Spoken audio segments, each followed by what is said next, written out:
Well, it's an absolutely beautiful day today, so I thought I'd do a little combination sitting on the bench under the beautiful willow tree, having a little bit of conversation, and then I thought I'd take a walk and share some of our beautiful longhorns. They're big and fat and old, but we love them dearly. Well, I hope your holidays are off to a good start. The other day we did a video about frenemies, you know, having to play in the sandbox with people who you don't particularly care for, but they're kind of inconsequential.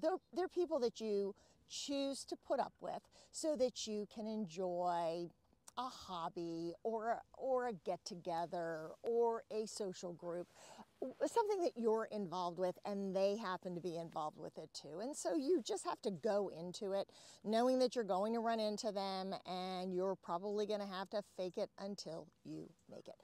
But today I want to talk about those more difficult relationships. They can be family, they can be a close friend of a close friend, someone who is in your life who constantly chips at you.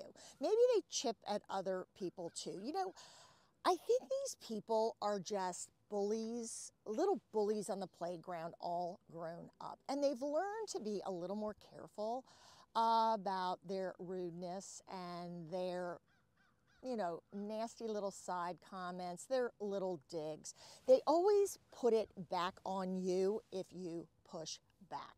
So today we're going to talk about navigating through events, parties, gathering, get-togethers, and those difficult relationships with people that just make it so darn hard to like. Well, this is Smart Women, Smart Conversations, and we stop a couple times a week and talk about the issues that affect us as we get older and a lot wiser. So what do we do about people who are constantly digging at us, who are making those little under the breath comments, those little jokes that aren't funny?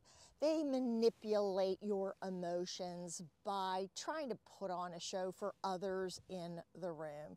They seek out someone to blame, someone to make fun of, someone to prove that they have the upper hand. Honestly, I think they do it for attention. I think they are so unkind, lack self-confidence, lack self-esteem, need constant reassurance from others.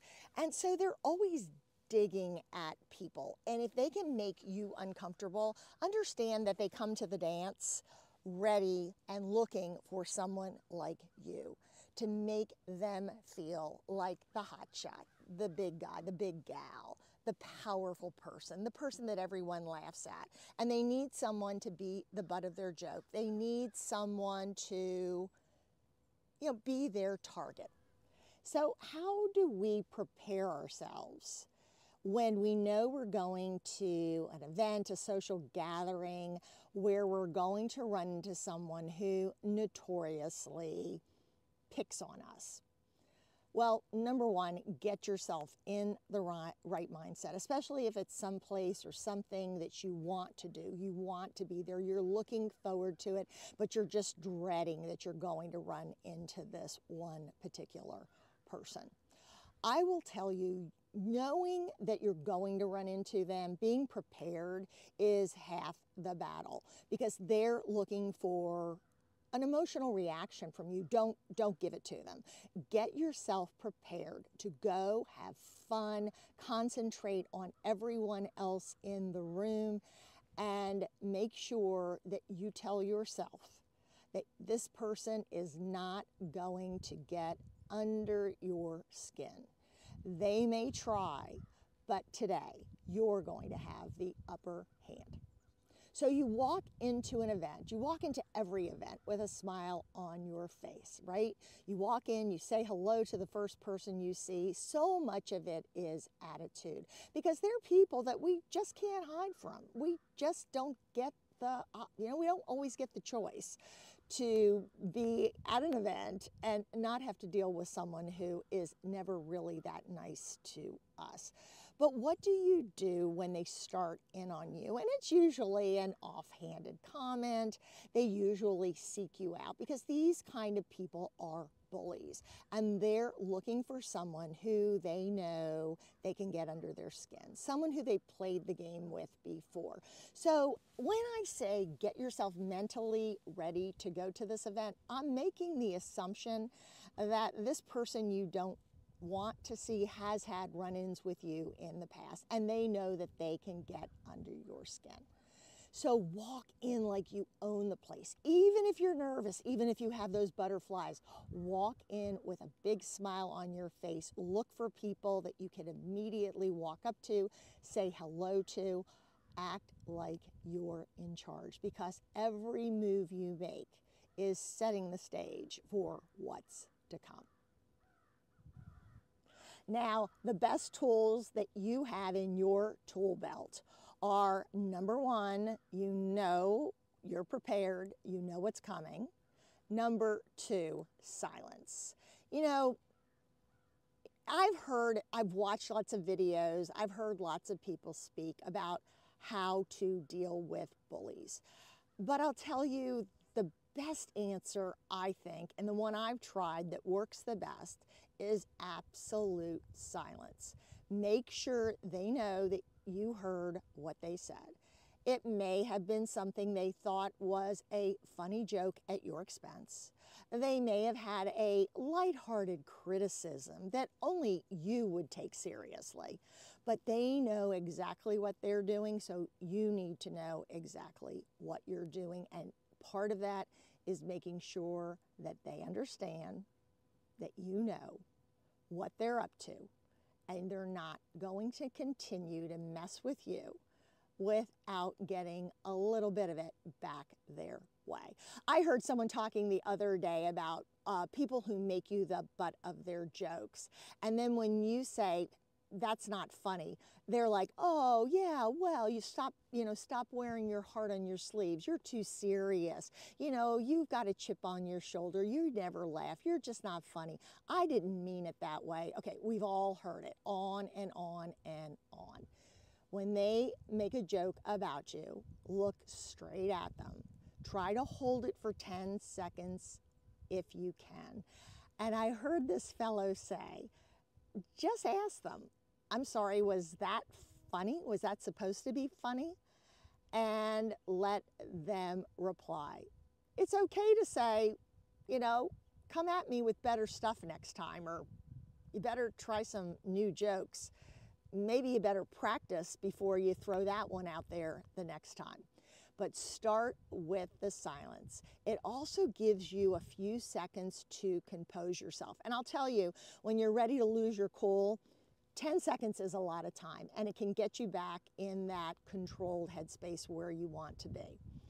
Now, the worst is family, right? When family criticizes, it always feels like it comes from a different place, especially when it's done in front of other people, because honestly, it's meant to embarrass you, and I don't care what anyone says. If they love you, if you're in someone's life, if someone cares about you, they're not going to try to embarrass you in front of other people. And we get to say what's embarrassment and what isn't. They don't get to define it. They get to define it for themselves, but not for us.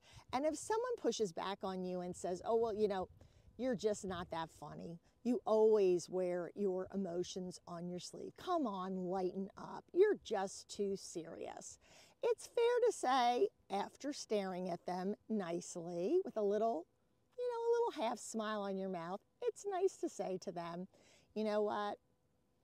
I get to decide what bothers me and what doesn't bother me, just like you get to decide what bothers you and what doesn't bother you.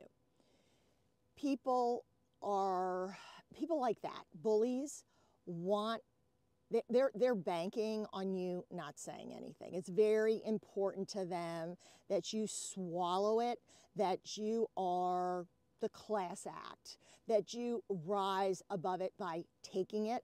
You're not rising above it by taking it. You are empowering them.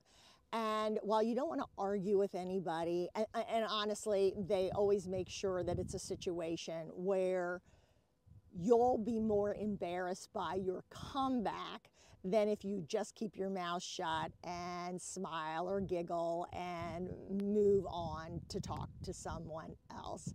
And then they can just relish, haha, in what they just accomplished. Mean people need to be pushed back on. And you can do it with a funny joke. You can do it with a little smile, half smile on your face. It's a little nod of your head, a little roll of the eyeball, but put it firm to them that you get to decide what's funny, just like they get to decide what's funny, that they need to come up with some new stuff that they don't get to tell you, or they don't get to decide for you what you feel is bothersome or hurtful or unkind, just like you would never do it to them. Now, the other advice I'll give you when you really don't know what to say is ask them to repeat what they just said. That will get their attention because they are experts at hit and run. They're all about that emotion in that moment, that zinger that they know is going to crawl under your skin and sit there for the rest of the day. They hope that they've ruined the event for you. Who knows what their ultimate goal is? I don't know, maybe bad water under the bridge. It doesn't really matter. They're seeking you out. They see you maybe as weak or someone who deserves it, someone they just don't like. And you know what? That's okay. They don't have to like you, but they don't get to talk to you that way. So if someone says something to you and you feel that, ooh, the blood starting to rush up into your face, you get to turn around and ask them in front of the group very nicely with a smile on your faces, I'm sorry, what did you just say? Can you please repeat that? And if you do it with a little smile on your face, they can't throw that old, oh, you're just too uptight. You're just, you don't know how to laugh at yourself. No, I'm sorry. I'm really funny. That just wasn't a funny joke, but you want to try it again? Everyone's listening, looking as you look around the room. Why don't you try it again? And just that little, give them the little shrug of the shoulder. Show them that you just don't care. Walk away, put a huge smile on your face, and continue to work the room. That will aggravate them more than anything. And you know what they'll do? They may try another time. Usually, in my experience, they don't. They don't want an opponent. They want someone who they can dominate. When you show them that you're willing to hit the ball back over the net, 99% of the time, they're going to go look for someone else to play ball with.